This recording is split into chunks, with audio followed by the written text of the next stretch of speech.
Et salut à tous les amis et bienvenue dans cette nouvelle vidéo où je vais encore vous parler d'un de mes sujets préférés, c'est-à-dire Symfony. Pourquoi? Parce que Symfony c'est la vie les amis. Bon, sans aller aussi loin, je voulais vous parler d'un sujet vraiment très important dans Symfony. Pour moi, c'est vraiment le cœur de Symfony, c'est son conteneur de service. Et je sais que pas mal d'entre vous, vous avez pas encore bien compris exactement comment ça fonctionne et qu'est-ce que c'est que ce truc magique qui permet d'obtenir des services. Alors de quoi je vous parle? Eh bien pour vous montrer ça, je vous ai créé un petit dépôt GitHub, donc je vous mets le lien en description et vous allez voir ensemble avec moi comment est-ce que je vais vous expliquer cette histoire de conteneur de service qui est vraiment selon moi le cœur de Symfony et donc quelle est la commande qui selon moi encore une fois est la seule qui vaille vraiment le coup dans toutes les commandes de la console, bin console, make controller, make entity, etc. etc. Pour moi il n'y en a qu'une qui est vraiment ultra importante et c'est pas celle que vous pensez. Donc sur ce dépôt guide que je vous ai passé, vous avez les instructions pour la mise en place. Je vous propose de mettre pause sur cette vidéo et de mettre en place votre projet jusqu'à ce qu'il fonctionne bien. Moi je vais le faire avec vous ici. Donc je vais demander ici à cloner mon dépôt. Donc je vais prendre ici l'URL, je vais la copier, je vais me rendre dans mon terminal et ici je vais demander à faire un git clone de ce lien là. Ok, je vais cloner donc ce code là. Une fois que c'est fait, je n'oublierai pas de me rendre dans ce dossier. Et dans ce dossier, je vais pouvoir commencer à faire du composer install pour installer les différentes dépendances et installer tout ce qu'il faut pour que Symfony fonctionne bien. Donc je vais pouvoir lancer la commande code point pour ouvrir ce dossier-là dans mon VS Code. Maintenant que c'est fait, ce que je vais faire, c'est que je vais lancer aussi les commandes qui vont permettre de mettre en place la base de données. Alors vous inquiétez pas, il n'y a pas besoin de MySQL ou quoi que ce soit. Là j'ai mis en place une base de données SQLite, ça se trouve dans les fichiers, donc vous n'aurez rien à faire. Vous avez juste à faire php bin /console doctrine migrations migrate et là vous allez avoir la base de données qui va se mettre en place. Alors la base de données c'est juste une table post, c'est juste des articles à la con parce que c'est pas le but ici de vous faire un cours là-dessus, c'est vraiment pour vous montrer autre chose. Et n'oubliez pas de lancer aussi un php bin console doctrine fixtures load pour charger des articles à la con encore une fois que je vous ai mis en place. Une fois que c'est fait, ce que vous allez pouvoir faire c'est lancer un php bin console serveur 2.run et vous allez laisser tourner le serveur. En attendant, bien sûr, n'oubliez pas d'ouvrir cette page-là sur votre navigateur préféré. Moi, je vais aller directement sur Chrome. Je vais ouvrir ça et je vois nos articles. Aucun article pour l'instant. Voilà, ça c'est ma page d'accueil. Ça sert pas à grand-chose. Et ce que je vais faire, c'est que je vais laisser tourner ici mon serveur et par contre, je vais m'ouvrir un autre onglet, tout simplement, pour pouvoir travailler tranquillement. Ok, ça c'est fait. Alors, petite présentation quand même de notre projet. Ici, si vous allez voir dans le dossier SRC, vous allez voir que dans le dossier contrôleur, je vous ai déjà mis un petit fichier ici, post controller, que je vais zoomer, voilà. Post controller ici, qui a une seule fonction, c'est index, qui est appelé sur la page d'accueil. Et on voit ici qu'on a un tableau post, qui est un tableau vide, et on voit bien sûr qu'on appelle index.html.twig, qui est dans le dossier post, en lui passant ce tableau des posts dessus. D'ailleurs, index.html.twig, vous pouvez l'ouvrir, vous allez voir que c'est une simple boucle for qui dit « Pour chaque article dans mes articles, je vais afficher le titre et le contenu, et s'il n'y en a pas, je vais afficher qu'il n'y a aucun article pour l'instant. » Et c'est dans ce cas qu'on se retrouve, pour l'instant on voit qu'il n'y a aucun article. Alors pourquoi? Tout simplement parce que dans notre post controller ici, on a dit que post, ça serait un tableau vide. On n'a pas fait appel à un repository qui serait allé chercher les données dans la base de données. Et ça pose un problème. Alors, vous le savez tous, je vous ai déjà appris que si j'ai besoin d'un repository ici, à savoir le repository des posts, des articles, c'est très simple. Je peux faire appel à ce que j'appelle l'injection de dépendance, à une injection de service, d'accord, en disant ici que je vais avoir besoin d'un repository. Et là, bien sûr, Symfony, quand il va vouloir appeler le kernel, quand il va vouloir appeler la fonction index de mon contrôleur, il va pas comprendre, il va me dire c'est quoi repository, qu'est-ce que je dois mettre dedans? Et bien là, ce que je vais devoir faire, c'est que je vais devoir utiliser le type hinting, c'est-à-dire que je vais devoir donner un indice sur le type de ce que j'attends dans la variable repository. Et moi, j'attends un post repository. N'oubliez pas de bien inclure app repository, post repository. Et bien là, la magie de Symfony, qui est en fait pas magique, tout ça s'explique, il y a vraiment du code qui gère tout ça, eh bien, me permet du coup de récupérer effectivement ici le repository.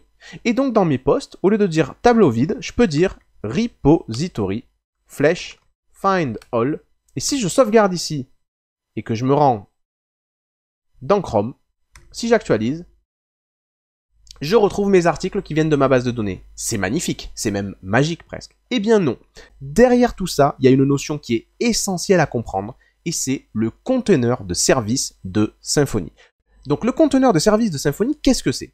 Imaginez qu'à l'intérieur, au cœur de Symfony, vous avez une grande boîte qui est remplie d'outils, ce qu'on appelle des services, mais ce sont des outils grosso modo. Eh bien, à ce niveau-là, dites-vous tout simplement que Post Repository, c'est un des outils qui sont disponibles dans mon conteneur de service.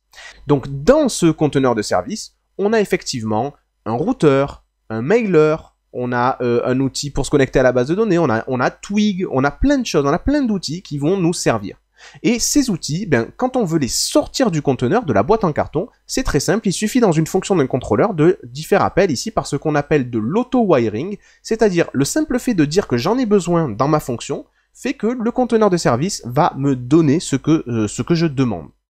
Alors, vous comprenez donc, une boîte qui a des outils, en fait ce sont des objets, hein, ce sont des classes, d'accord, qui sont à l'intérieur du conteneur de service, et la mission du conteneur de service, c'est quand je lui demande une instance d'une classe qu'il possède à l'intérieur, ben, c'est de me créer cette instance et de me la passer.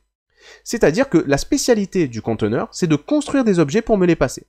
Par exemple, ici, il m'a passé de toute pièce, il m'a créé lui-même de toute pièce un objet repository, qui est une instance de la classe post-repository.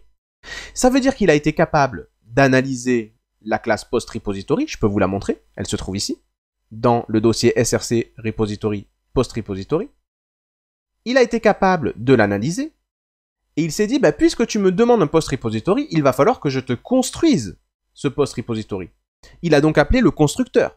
Mais attention, le constructeur du post-repository, vous l'avez devant les yeux. Lui-même, il a besoin qu'on lui passe un manager registry. Merde, qu'est-ce qu'il va faire?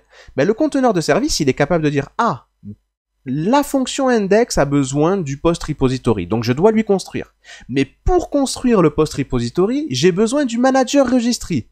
Et on imagine que le manager registry, peut-être que lui aussi, dans son constructeur, il va avoir 3 ou 4 paramètres, 3 objets qu'il faut lui passer. Donc il va eux aussi vouloir les construire. Donc à chaque fois, vous avez remarqué, à chaque fois, il va analyser un constructeur, en déduire de quels objets il a besoin.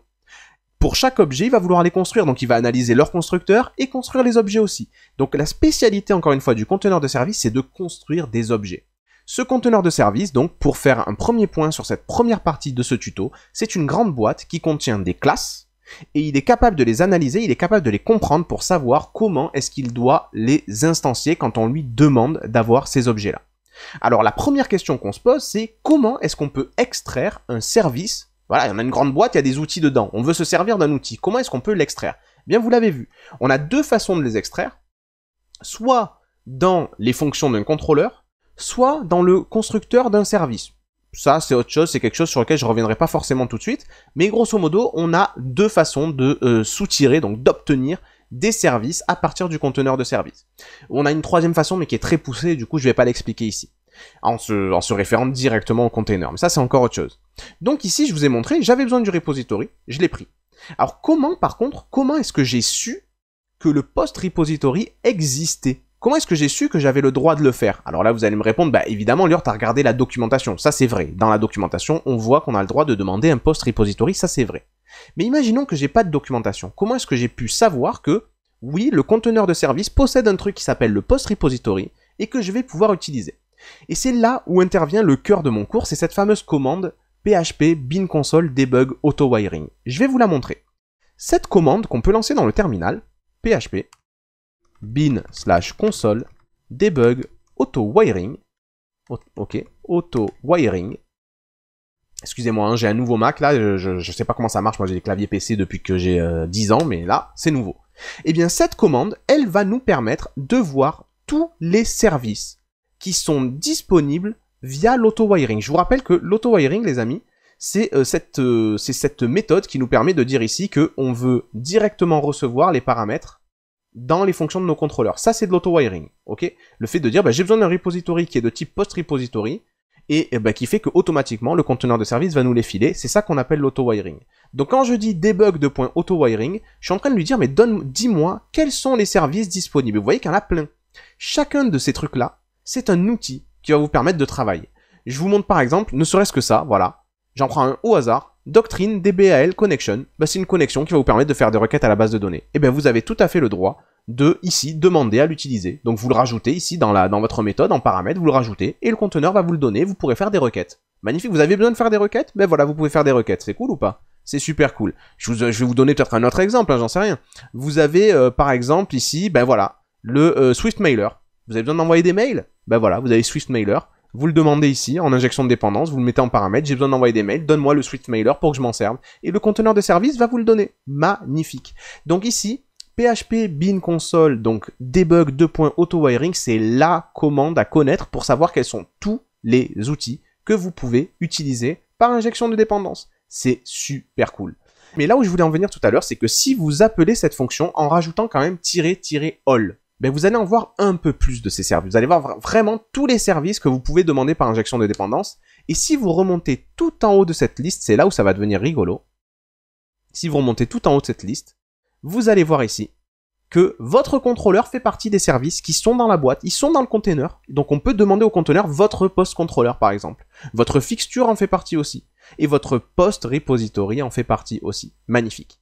Mais qui met ces services dans le conteneur? Ils apparaissent pas par magie. Qui a mis ces services dans le conteneur? Et je vais vous dire 3 sources de choses qui sont mises dans ce conteneur. Alors la première chose à comprendre, c'est que Symfony, c'est un cœur, d'accord? Il y a le corps de Symfony qui est en gros, on va dire le kernel et quelques autres composants qui sont liés entre eux. Et ensuite, tout le reste, c'est ce qu'on appelle des bundles qui viennent se greffer, des espèces de plugins qui viennent se greffer dessus. Vous avez sans doute déjà entendu parler de ce fichier bundles.php, qui déclare en fait tous les plugins de Symfony et dans quel environnement ils sont utilisables. Eh bien, chacun de ces bundles, en fait, va venir injecter dans le conteneur de dépendance les services qu'il a envie d'apporter. Par exemple, je vous montre le framework bundle.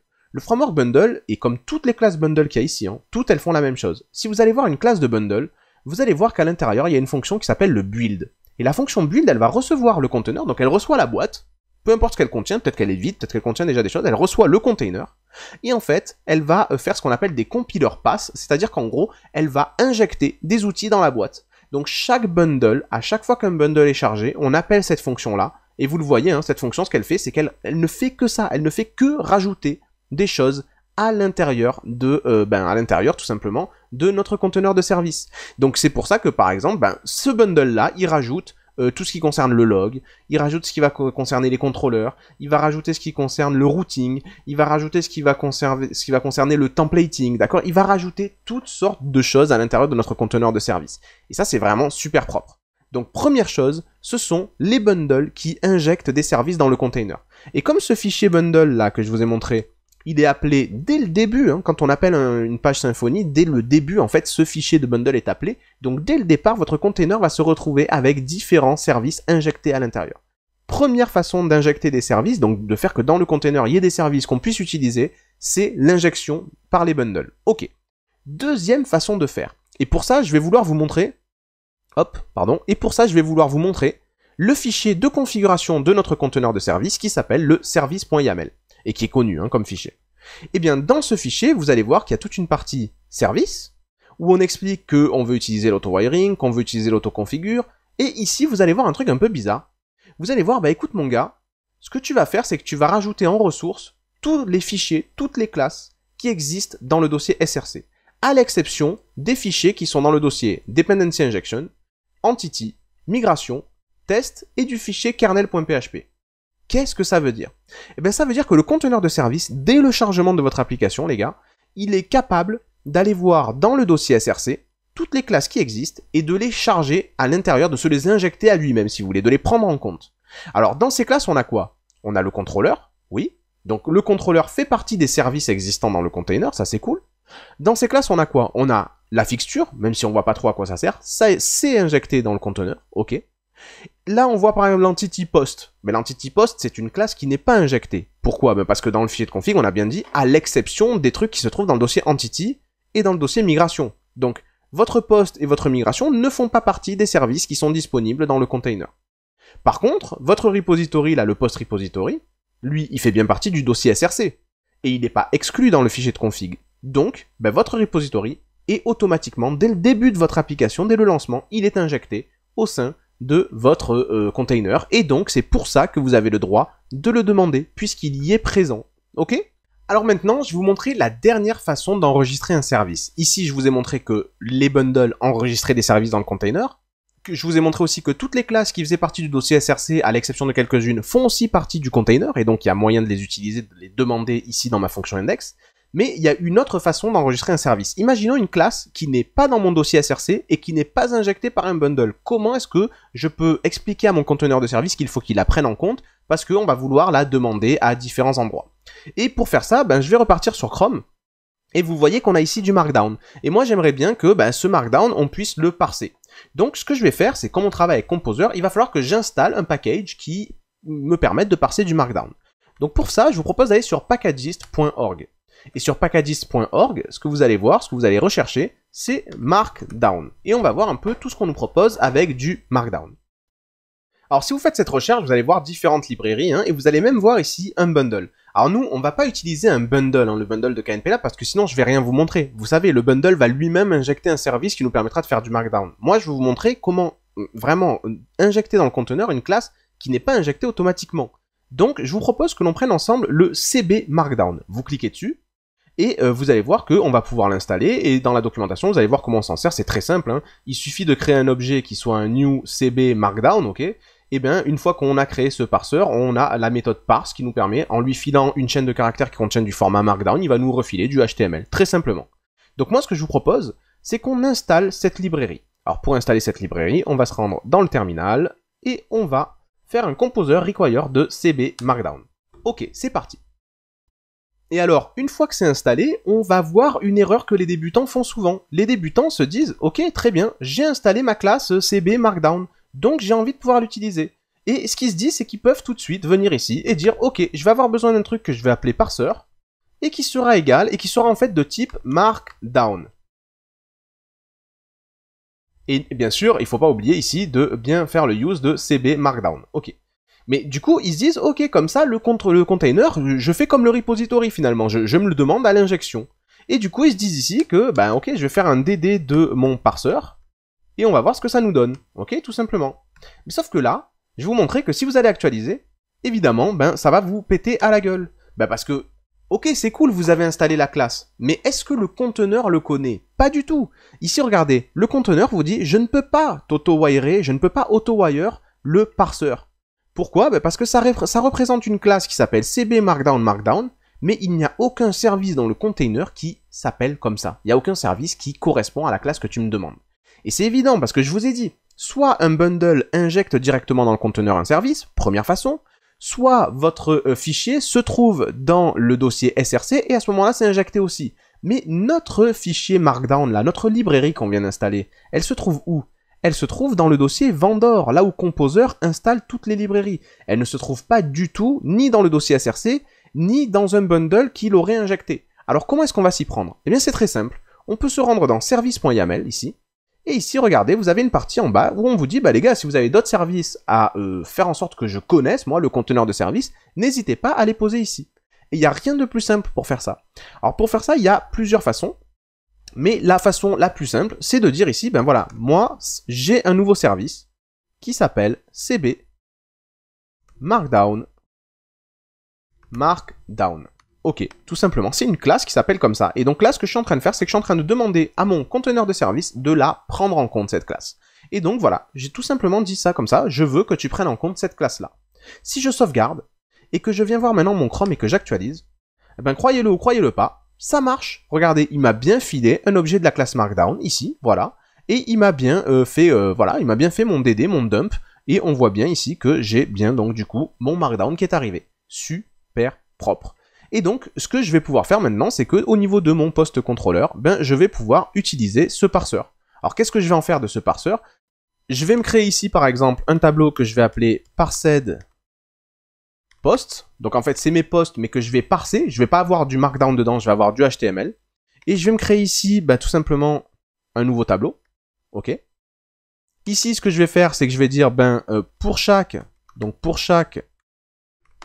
post qu'il y a dans ma liste de posts, ce que je vais faire, c'est que je vais dire, je vais rajouter dans mon tableau parsed post un nouvel enregistrement. Hop, je me crée un nouvel enregistrement qui sera lui-même tout simplement un tableau associatif qui va contenir une clé, une première clé qui sera title, et cette clé c'est facile, ça sera post /get title, ok. Et ici je vais me créer un content qui sera égal non pas à post flèche getContent tout court, parce que vous savez que ça c'est du markdown, mais ça sera le contenu que je vais passer à mon parseur. Donc parseur, flèche, parse, et je vais lui passer ici, hop, hop, hop, ce contenu. Et donc du coup, pour chaque post, je vais enrichir mon tableau par cette post avec un post qui sera maintenant en HTML. Et regardez, si je fais un DD de mon parsed post et que je vais actualiser mon Chrome, regardez ce que j'ai. J'ai un tableau de 10 éléments. Chacun est un tableau associatif avec un title et un contenu qui contient bel et bien du HTML. Magnifique. Donc ça marche. Ok, maintenant que j'ai mon tableau ici avec mon contenu parsé, ce que je vais pouvoir faire, c'est que plutôt que de passer ici des posts directement, les posts qui viennent de la base de données, je vais lui passer les posts que j'ai parsés. Donc parsed post. Et du coup, je vais enlever mon DD ici et je vais sauvegarder. Qu'est-ce que ça donne au niveau de mon Chrome? On voit bien ici que j'ai bel et bien du HTML et non plus du Markdown. Alors là, le problème, le seul dernier problème, c'est que mon HTML, Twig, comme il est gentil, il me protège, hein, il me l'échappe. Donc ce que je vais pouvoir faire ici, c'est que je vais pouvoir lui dire, attention, ne me l'échappe pas, mets-le-moi bien comme il faut. Et là, magnifique, j'ai tout ce qu'il me faut. Très très très propre. Alors petit bonus, parce qu'on n'a pas vraiment vu nous-mêmes ensemble comment est-ce que ça fonctionne de créer une classe dans le dossier ici SRC, moi ce que je vous propose, c'est que je vous crée ici dans le dossier SRC un nouveau dossier. Hop, nouveau dossier, que je vais appeler helpers. Ok, c'est un dossier helpers. Dans le dossier helpers, je vais me créer un nouveau fichier que je vais appeler markdownhelper.php. Ok, super propre. Et là-dedans, donc, je vais me placer dans le namespace app anti/helpers. Ok. Je vais me créer une classe que je vais appeler markdown helper. Ok, très simple. Et ici, dans cette classe, ce que je vais faire, c'est que je vais me faire une public function parse. Et c'est une fonction qui recevra un tableau qui s'appelle ici des posts. Ok. Et qui répondra par un autre tableau. Ok. Grosso modo, ce que j'ai envie de faire, c'est que j'ai envie de nettoyer mon contrôleur. J'ai envie que toute cette partie-là, ça n'existe pas au niveau de mon contrôleur. Je n'ai pas envie que ça existe. Donc ce que je vais pouvoir faire, c'est que toute cette partie-là, je vais la découper, ou je vais plutôt la copier, et je vais la déplacer directement dans ma fonction parse ici. Donc je vais créer parset post, d'accord? Je vais dire pour chaque post, je vais enrichir mon tableau parset post, et là, je vais, à la fin, retourner mon parset post. Et vous voyez qu'il y a un problème. Le problème, c'est que ici, ma variable parseur, elle n'existe pas. Elle est inconnue. C'est normal. Donc je me dis, il faudrait que cette fonction, pour qu'elle marche, il faudrait qu'elle reçoive non seulement les posts, mais aussi le parseur avec lequel on va pouvoir parser tout simplement le markdown. Ok, je vais sauvegarder. Et du coup, je vais vous montrer en quoi c'est super cool.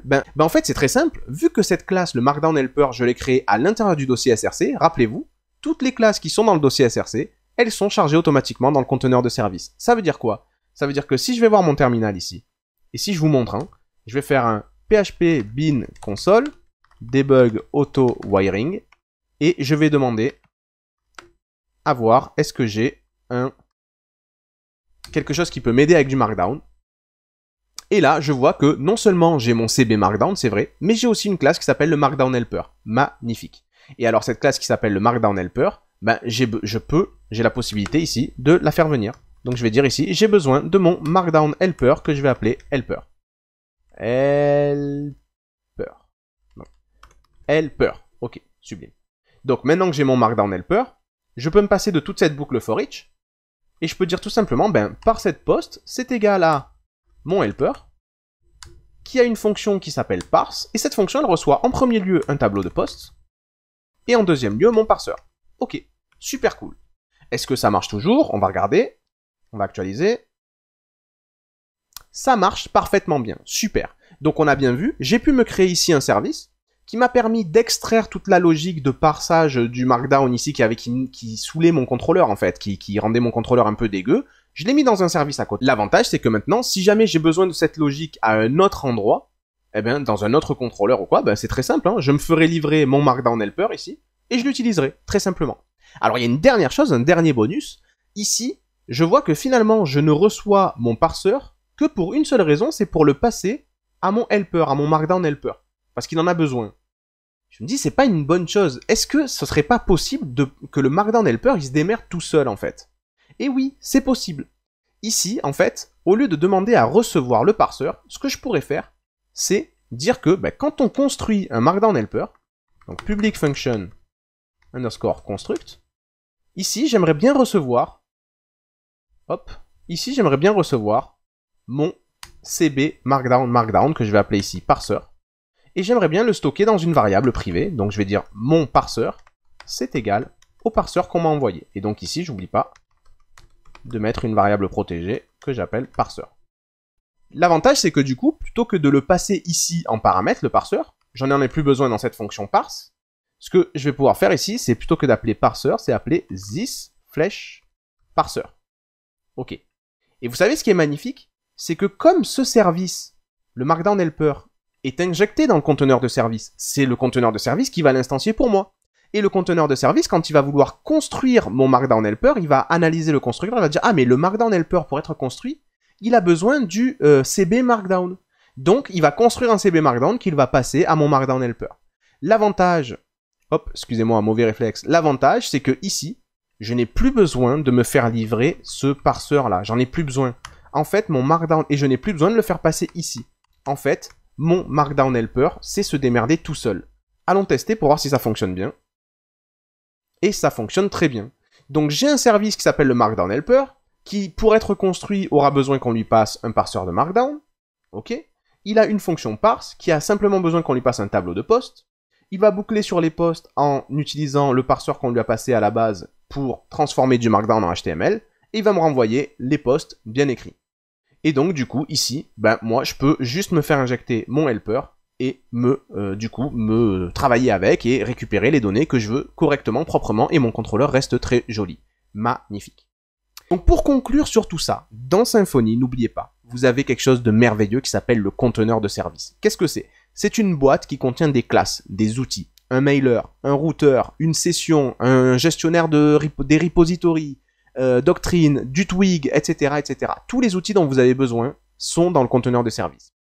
Alors, qui injecte ces outils? Ce sont dans un premier lieu les bundles qui vont injecter des outils pour que vous puissiez les utiliser dans vos contrôleurs et dans vos services. Ok, ça c'est cool. Dans un deuxième lieu, c'est toutes les classes qui sont créées dans le dossier SRC, à l'exception de quelques-unes. Et dans un troisième lieu, comme on l'a fait avec le CB Markdown, ce sont des classes que vous avez installées ailleurs, mais que vous déclarez dans le fichier service.yaml. Voilà les trois sources qui mettent des services à l'intérieur du conteneur. L'avantage, c'est que derrière, vous pouvez demander au conteneur de vous filer ces objets. Alors, quelles sont les façons de demander des choses à votre conteneur de service? Il y en a deux principales. La première, c'est dans les fonctions de vos contrôleurs. Effectivement, ici, en paramètres, vous pouvez demander. La deuxième façon, c'est dans vos classes autres que des contrôleurs au niveau du constructeur. Pourquoi? Parce que rappelez-vous toujours, la logique du container de service, son métier, c'est de construire des instances de classe, de construire des objets.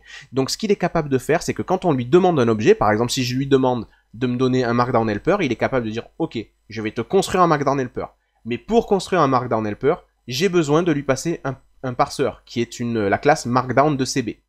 Donc je vais devoir te construire cette classe pour pouvoir te filer un Markdown Helper. » Et il est capable de remonter comme ça les constructeurs pour vraiment à la fin me donner l'instance de la classe dont j'ai besoin.